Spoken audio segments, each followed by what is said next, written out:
I've made a fair few weapons at this point.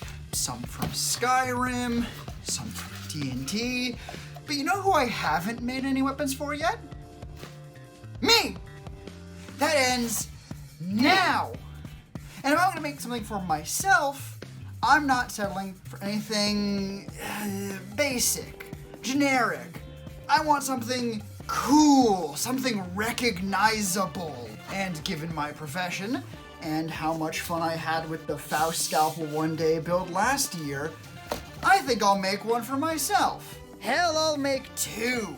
Twice as many cool swords/knives for definitely not more than twice the effort. Plus, look at me back in case I fuck one of them up. Obviously, I'm not about to make a normal pair of scalpels. I already have those. And I can't just make a really big scalpel, no matter how much fun it is, that's been done. What I want are funny scalpels, which, as we all know, means some kind of cleaver with a scalpel blade. The funny part is the malpractice. So after a lot, and I mean a lot, of tests, I finally got a design I liked. This one. First step in turning that design into something I can actually swing at people is to cut the pieces for it out of foam. And the first step for getting pieces of it cut out of foam is to trace the stencil onto the foam to be cut. That's why it's cardboard. It holds up much better than paper in the long run, and stays flat better too. The foam I'm using is actually half-inch floor mats, because they're pretty cheap and very accessible compared to actual craft foam, though I did use that for some smaller pieces. When cutting out the foam, I could either cut them as close to the final shape as possible, or cut them out a lot faster, but leave a lot to clean up later. Let's try it the easy way first. Oh yeah, much easier when you don't need to give so much of a shit. I'm sure cleaning up will be harder. That's the future dog's problem. There you go. Much easier. It was so much easier, I eventually switched to hacking out big rectangles with scissors, which wasn't actually for the ease of it, but actually an advanced bit of tech that'll help me out a whole bunch in a minute. Same idea with cutting out the blade, though it was real nice not having to be that careful with it. Being able to use the first piece as a cutting guide without worrying about tearing it up too much made everything so much faster, which meant I was scarring up my desk faster than ever, since at this point I was still cutting straight into the table. I need to get a fucking cutting mat so badly. They're not exact, but they're pretty fucking close. Yeah. That'll do nicely. I hope. Honestly, if I could have hacked the whole thing out with scissors, I would have. Trust me, I tried. Giving up on that.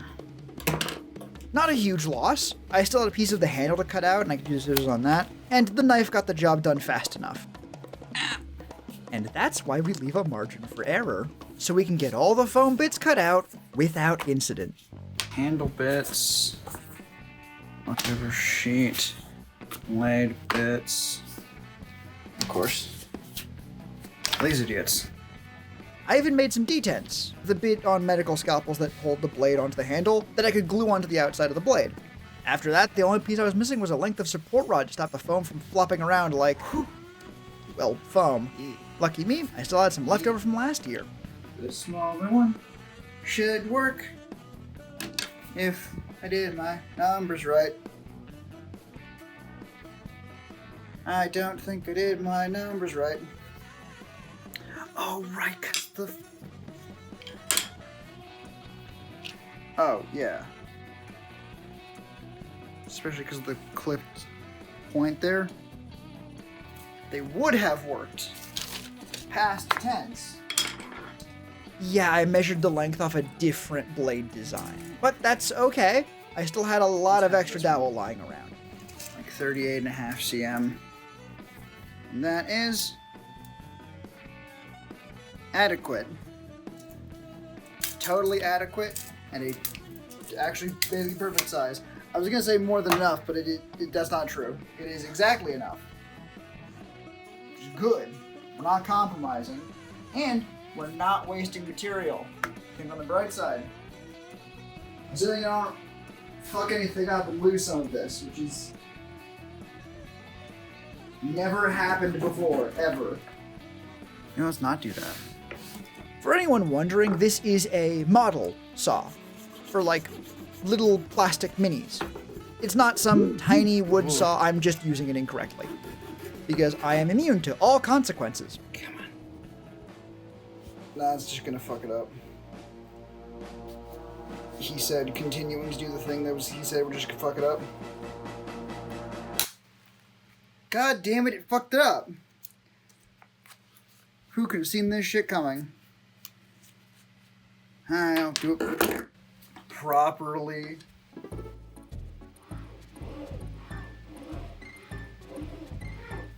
I knew that doing it properly could actually be a good idea.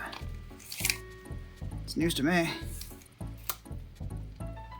Ah, fucking goddamn. Probably just cut on the in-between line.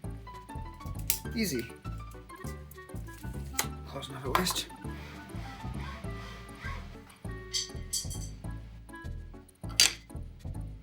Stick. 2 sticks even. Ones that need a bit of sanding to stop them from tearing out of the swords when you stab someone with them. And somewhat ironically, a stencil of them. Pretty much just because trying to trace a cylinder is super fucking annoying. And on scrap cardboard, at least messing up carries very little risk. That's not correct.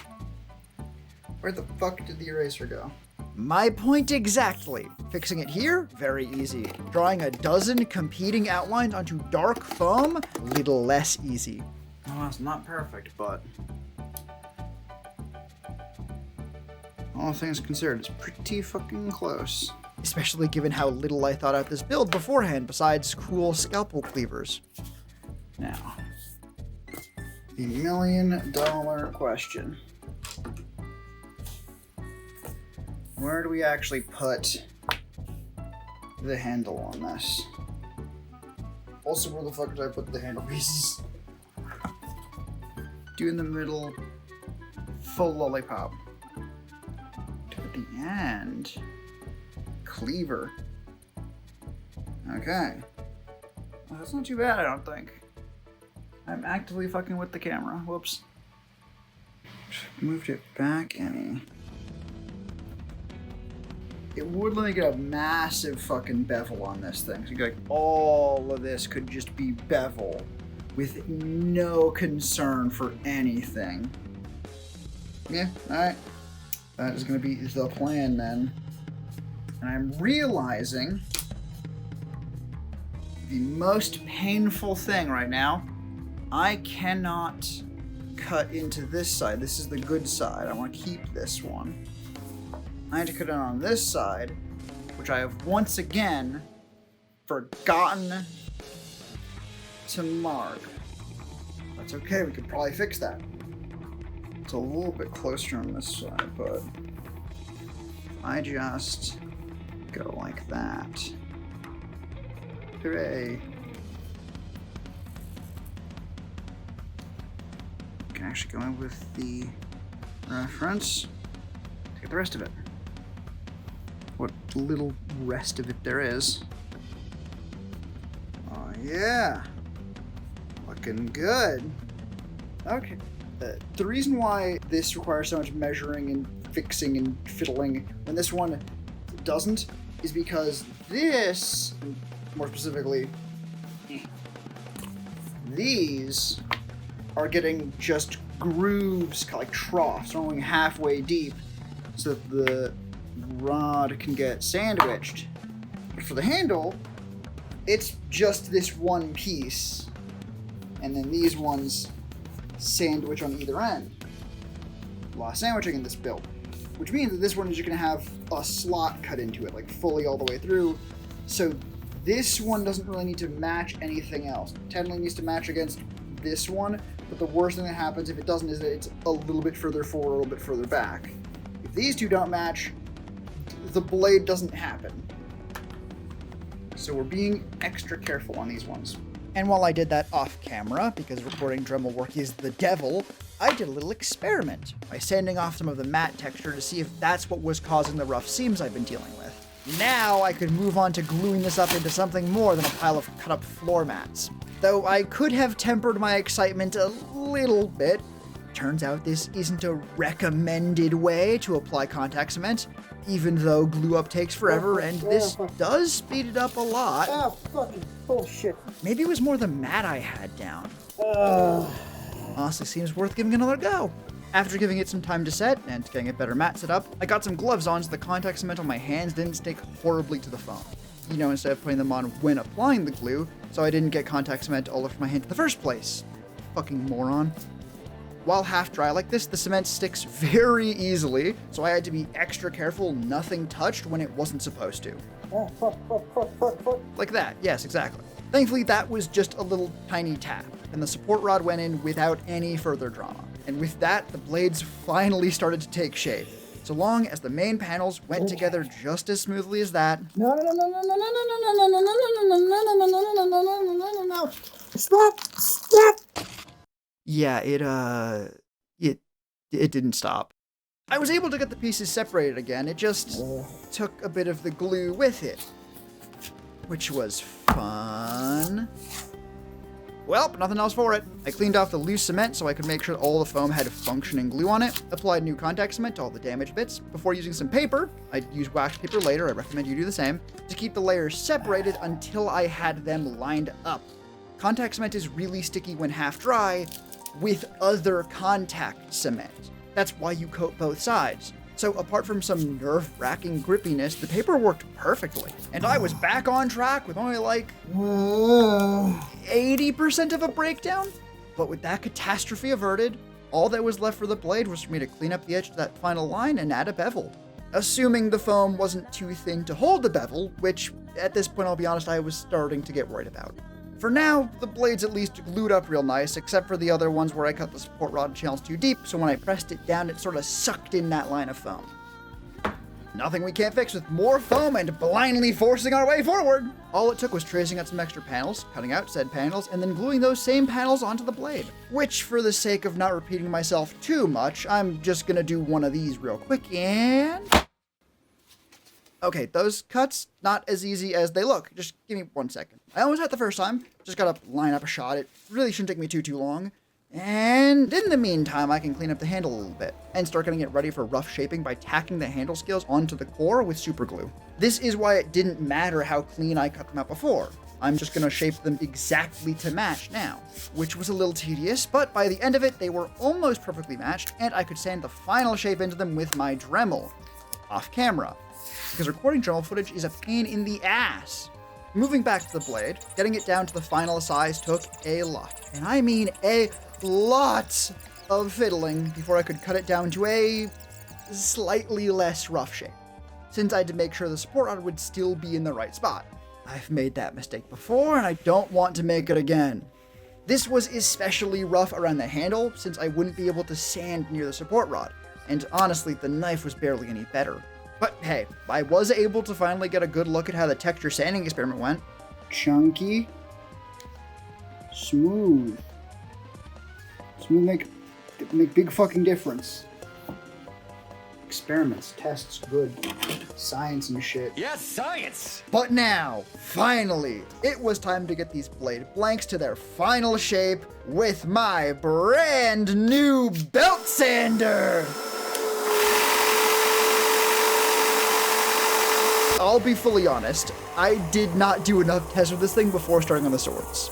I did some, enough to know how to use the damn thing, but it was still very much a learning process.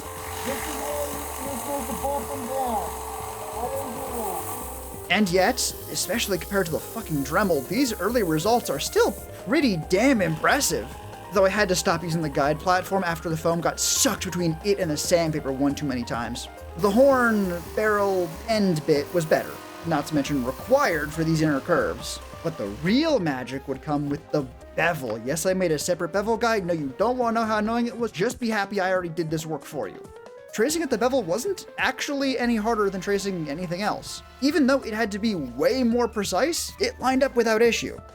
Now, normally you'd want to use masking tape here, since that would help protect anything you want unsanded from getting ground away. I went with a simple traced line instead because, while masking tape comes on a cylinder, It itself is a rectangle, which would make masking out the curves of the bevel at all, let alone masking them off cleanly enough to be useful, super fucking hard. Ask me how I know. Or more importantly, ask me how I'm gonna do the other one faster, easier, and better. Step 1, grab the stencil you used to draw the bevel. Step 2, through the magic of making 2 of them, have a second bevel stencil. Now that we have one for each side, set them off to the side, drop one of them, and start using masking tape to mask off the bevel. Okay, no, just stick down enough to have a good surface area to apply super glue, which lets us stick the cardboard pretty much directly to the blade without having to worry even the teeniest bit about damaging the nice, clean surface at Foreshadowing all. is a narrative device. Et voila! Masking cardboard finished and ready to help you not completely fuck your project by keeping whatever you're doing where you want it. Since I didn't bother redoing the other blade, that one still has masking tape. Now, I finally had to tackle actually cutting the bevel. After getting a new X-Acto blade, because this one was slightly too short to cut all the way through. But after that, I finally had to tackle actually cutting the bevel, which, I'll be honest, I was a bit out of practice at. Even still, the rough cutting with the knife wasn't too bad. Just cut chunks off bit by bit like slices off a fat salami. Now, using my belt sander on a bevel for the first time proved to be like a slightly different story. Honestly, it worked great. It didn't take too long to feel intuitive, it only flew on my hands a couple of times, and just look at the surface it leaves. Ooh. I also wasn't super happy with how the detents didn't quite match before, so I remade them on the belt sander with the masking tape and glue trick to make sure they were all exactly the same. And after entirely too long at the sander, the blades looked amazing. And even the masking tape held up super well. If anything, the masking tape held up a little bit too well. At least after I got stuck in Crystal Time Prison and left it sit for a couple days. Oops. It ended up chewing the blade flats up a little bit. Not the worst thing, but still really annoying. The cardboard mask also required a little bit of a gentle persuasion before it finally came apart and let me assess the damage. Ironically, the thicker one's obviously the one I could sand down the most. So it coming out extra nice compared to this one is unnecessary, and frankly, a little bit annoying. It has 100% fucking ruler. Fuck. Yeah, I was gonna have to fix these somehow. But that's disheartening and scary, and probably kinda hard, so instead of that shit, Handles. we're taking a detour. Cutting away the handle scales was a little bit trickier than I expected, but being careful, it really wasn't a problem. All things considered, since that middle bit's getting cut out anyway, feeling pretty good. Now to do it 3 more times. Yay! Thankfully, I marked where the support rod would go beforehand, so I didn't have to deal with that now. And after checking carefully to make sure it would actually fit come glue up, I think that one's good enough that I just sort of hope. I had no other choice but to actually try fixing the blade flats, which went only a little bit less than smoothly. But after making sure to take my time, I was able to get pretty much all the damage off, which meant it was finally time to assemble it. Starting with the handle, since aside from the detents, they were the only things left to assemble. Fuck. That does not look super visible at all. I guess it's very hard to see that, actually. First, I glued the tang piece to the support rod. Nice. It turns out having it not stick too soon after I cut the piece to be as close a fit as possible was... How do I go about this? Stretching the foam to glue one side down at a time did the trick. Hey, look. After that, the handle scales were much simpler to glue down if you ignore actually putting the glue on the scales. Oh, this is gonna suck to fucking get context in that down. Look at this shit. Where do I hold it? It's flat. It was also fine. A little annoying, sure, Oh, god damn it. but getting a bit of contact cement on my fingers is why I wore gloves. Compared to everything else, the handle scales went on shockingly easy. Technically, everything else should have also been this easy, even the blades, but hey, I'll take the win. Ow. And with the handles glued up, I was finally able to hold these things properly. And while it turned out this project was still far, far from over, that doesn't change the fact that it felt really good to be holding foam swords instead of foam pieces. But in order to turn these swords into scalpels, I still had to glue on the detents. And after everything this project put me through, I made damn sure to take my time measuring their placement before marking where I needed glue. Very careful with that. By this point, being hunched over to trace stencils or spread contact cement was starting to take its toll. Oh, man, fucking spine. The fucking spine can suck it up. It was back to glue time. With this being the first glue up that wasn't going all the way to the edges of the foam, I had to be extra careful just applying it. Especially compared to this. Oh, fuck. Yeah, fuck. Glue in place, I made sure to put the foam exactly where I needed it. I even accounted for the foam swelling a bit with absorbed contact cement by pressing down one end, then arching the foam to stick down the other side before pressing the middle down last. And for once, the plan worked perfectly. The detents glued up without any issue, which would have been great had I not fucked up that layout I was so careful with. Turns out the bottom edges of the blade were barely a millimeter off from each other, and that was only really noticeable when that millimeter difference was sticking out of opposite faces. But if you can ignore that horrid, literal screeching from the knife cutting through semi-solid contact cement, this is, as with most things, a lesson in exactly how much can go wrong while still being eminently fixable. Don't glue yourself back down. Being cut up for a reason. Because while I did have to sand the flat of the blade again to remove the damage really wasn't very deep. After sanding, I could still see the old stencil marks. And yet, the only damage visible after sanding was where I tried to speed up cutting, got careless, and cut a bit too much from the detents. And honestly, I probably could have fixed that too, but at this point, it was good enough. I still had to fix the other sword detent. Very happy I caught the problem before having to cut off 2 of them, before finally getting to call the build part finished and start priming, which I did with gloss plasti dip, since it seemed like it'd give a good metal-like shine and would cover any of the extra contact cement. Do you really give a shit if it's a little bit thick? I had to prime it in 2 parts since I needed something to hold on to. I don't really give a shit, just do it in light enough code, doesn't matter. Fine. While I was going to mask off the handle, it was easier to instead just deliberately overspray a bit, so that I could keep the overlapping bits of extra spray deliberately thin. I figured 4 or 5 coats with a nice even gradient wouldn't be any noticeably thicker than 2 or 3 coats, and I was spot on, with both of them primed and ready for paint. You know, before beveling, I really thought I was going to like the thicker one more, but this is about the point I realized that was not going to be the case. It was a nightmare to make, sure, but the thin blade looks sick.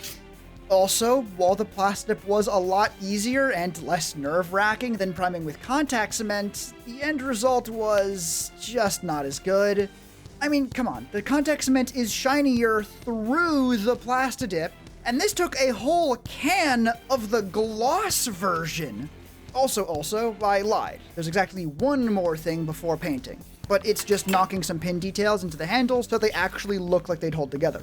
It took a fair bit of measuring, and a hole punch that I think is used in leatherworking to actually press in the details. Something like a pen cap should work okay. I really just gently pressed it in until I was happy. But the holes weren't that hard to measure out while making sure to actually keep them even this time, and I did have the tool, so it wasn't long before I could actually paint the damn things, starting with some simple silver spray paint as a base coat, which, for completeness sake, is Krylon Color Max Indoor-Outdoor Metallic Silver. Honestly, probably a mistake. The handle scales ended up a bit shiny, and not only did I already plan to go over all the metal not on the edge with some Vallejo chainmail, I ended up going over it multiple times. First, I tried just using a brush to avoid getting out my airbrush. Let's start simple. Oh no, that's gonna get brush marky as hell. That's why we use the airbrush. Okay. No, I see. I sort of wish I didn't, but I do see. The brush was useful for making the edge between flat and bevel nice and crisp, but soon enough I had to break out the gentle noise machine and my very cheap airbrushes with some paint thinned down to an airbrushable level. And the airbrush, once again, immediately showed off just how fucking useful it is. Though it also literally blows through paint so much faster than a brush can. God damn. This shit hungry as hell for paint.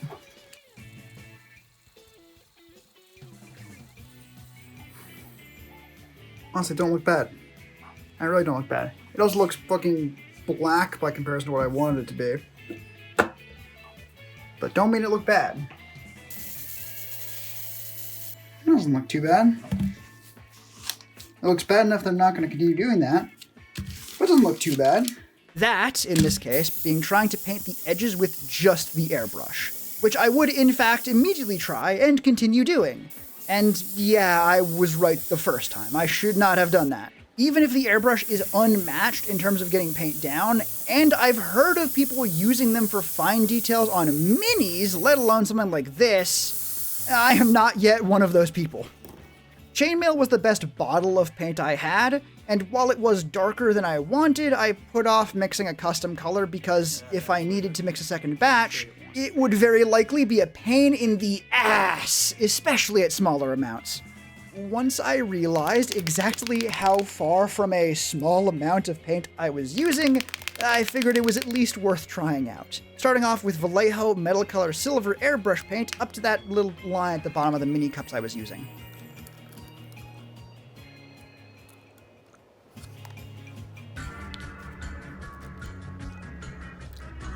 Before adding 20 drops of chainmail. I wanted slightly darker silver, not slightly lighter chainmail. 20. Et voila. That's the bubble, you can ignore that. Slightly different paint. That did approximately fucking nothing to the color, I think. Oh no. That is noticeably darker. You know, let's actually give that a try.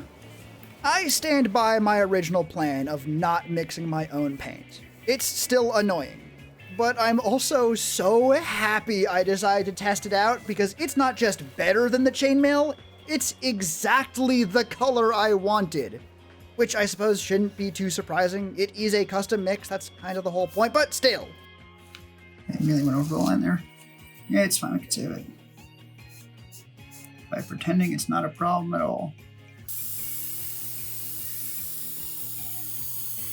How does that look compared to that? Oh my god, it looks so much better. Absolutely, we're going with that. Very, very happy I decided to double check.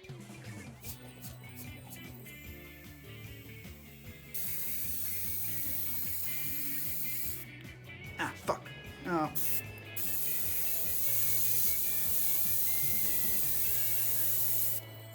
Get a nice taper down to the edge, I guess.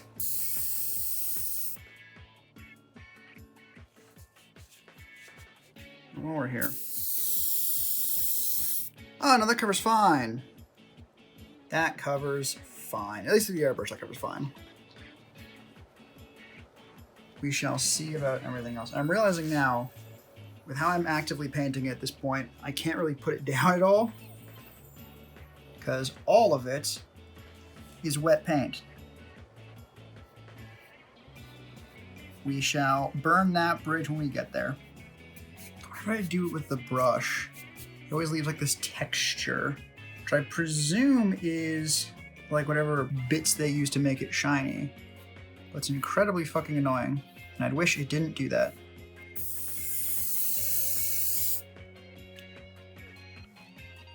I'm running out of gas. Time to put on the gentle noise machine.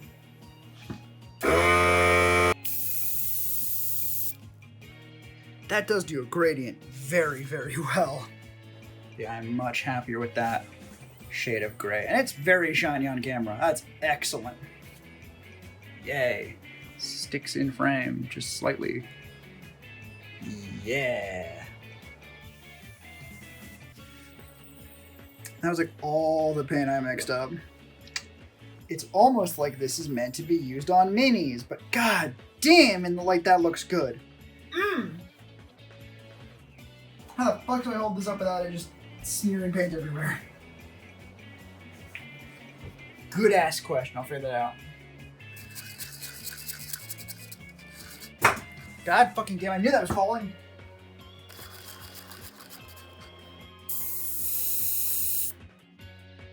Does that look noticeably dark for anyone else? Did I fuck it up? How did I fuck it up? You know what? It is close enough. If it is slightly off, who gives a shit? This is why you don't mix paints. Fucking fell again. I think it's dry enough now, it doesn't matter. There's some bits where it's just pooling. I don't know how to really deal with it other than just add more paint, which feels like the opposite of what I should be doing. God, I really got a fair bit of overspray on it. Which doesn't necessarily look bad, but it's annoying to me personally. So annoying I eventually went back and fixed it, which was very annoying to do properly because turns out spray paint cans don't intend for you to use the paint outside the can. But I was able to get it into the airbrush and use the least sander damage bevel mask to keep from having even more overspray. I think whatever makes this shiny does not like being put through an air gun. Or I guess the airbrush does not like having it go through it. There we go, though. Oh, clean. Excellent. It's a bit of overspray, so you go fix it again with the other paint. Nice. There we go. Okay. I will say that did work. It accomplished exactly what I wanted it to. We'll say. I won't say this has been successful or worked. But what I wanted to accomplish, this accomplishes. I'm gonna call that like good enough. Now, I wouldn't say painting the handles was any easier, but they were smaller, so took less time, so I have less funny B-roll. So the live commentary is gonna go away for a little bit. Starting with an even base of Vallejo Gorgon Brown, or any light brown of your choice really, despite being the only solid layer, it's going to be a background color. After putting on 2 good coats of that, I used some Pro Acryl Mahogany, a dark brown of your choice, and painted that on in rough streaks or blotches. I was trying to paint a wood grain following a tutorial by RangerBard. Yes, that name is as hard to look up as you think it is. I'll leave a link below. If you put too much paint on, make sure to wipe it away with a damp towel or something. Honestly, if you do it right, I think this is where it goes from a paint effect to a convincing wood grain. Then do the exact same except less with Vallejo Black, the model painting black paint. You could probably just go very dark brown, but I had an idea, a vision, a plan. God, I can never tell if I have too much or too little, and then I go too little, and then I fuck it up. It's like barely any paint. And then I do that, and I fuck it up because it's too much paint. God damn it. Maybe it'll be fine. Maybe it'll be cool.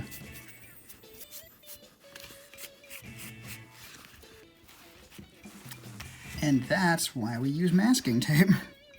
It's just smudging it. Alright. Go over with more brown if I need to.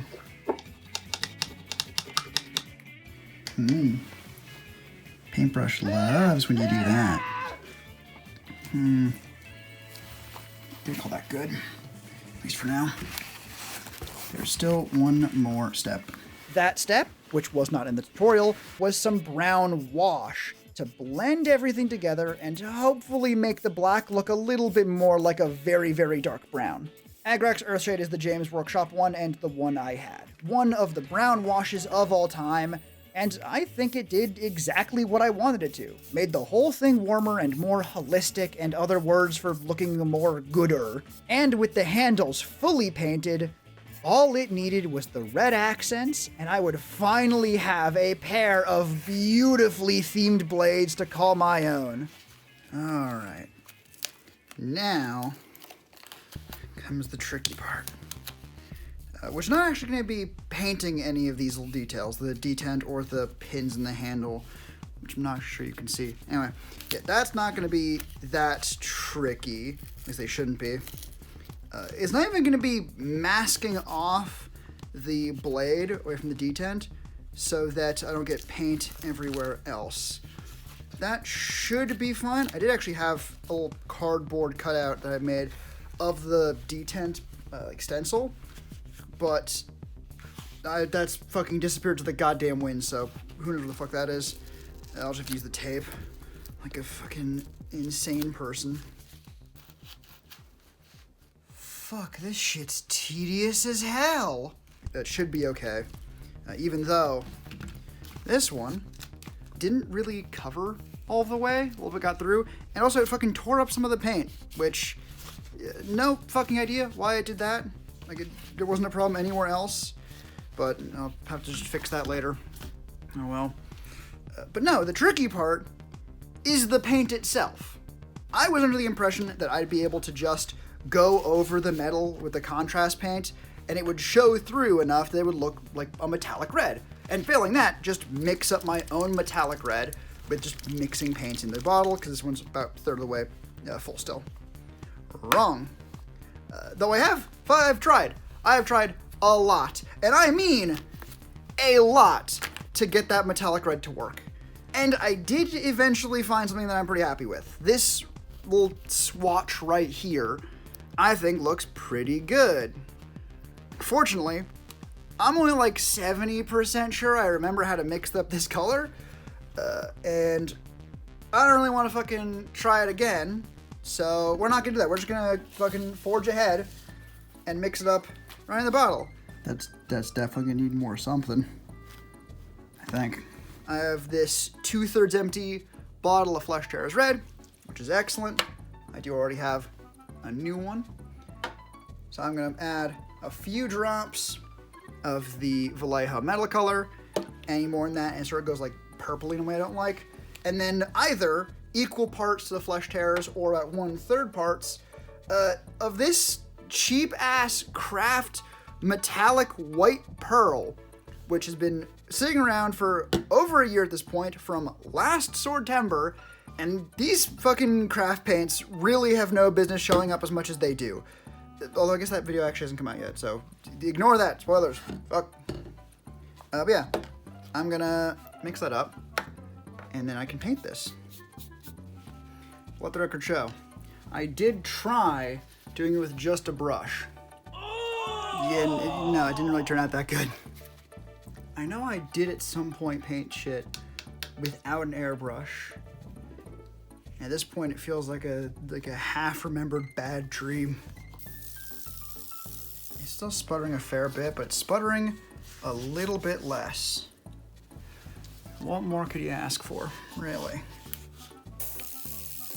It's not sputter at all, don't get greedy. Asking tools to work. Tisk, for shame. Yeah.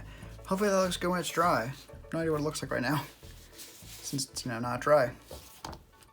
And I'm realizing I should probably just cut the footage of me doing all that in while I'm talking about it, so you probably all just saw the rest of the build. The only thing left to do is now cut to the nice glamour shot. I should do one of those like snap cuts. Oh, that is very difficult to do with gloves. Hang on, I'm not sure this is gonna actually work.